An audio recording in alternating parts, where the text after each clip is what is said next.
Ce sont 70 objets personnels de Nelson Mandela que sa fille aînée a décidé de mettre en vente. Il y a par exemple la raquette de tennis qu'il utilisait à Robben Island où il a passé 18 ans derrière les barreaux, des dessins qu'il a fait de l'île prison, sa carte d'identité ou encore un certain nombre de ses chemises colorées emblématiques. Certaines pièces sont estimées à plusieurs dizaines de milliers de dollars. Les fonds récoltés sont censés permettre la création d'un jardin mémoriel dans le village natal de Nelson Mandela. Mais pour le gouvernement, ces objets font partie du patrimoine national et doivent donc rester en Afrique du Sud. Il faut savoir que la loi interdit d'exporter sans autorisation les objets patrimoniaux.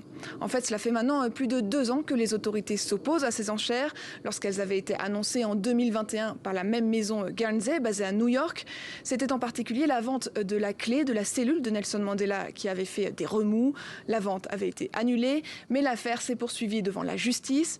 Et en décembre dernier, celle-ci a finalement tranché en faveur de la fille de Mandela.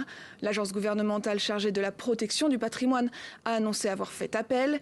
Et un des petits-fils de Mandela a lui aussi dénoncé un vol de l'héritage des Sud-Africains. La clé de la cellule n'est plus dans les lots proposés, mais le reste de la vente est à l'heure actuelle bien prévu pour le 22 février 2024.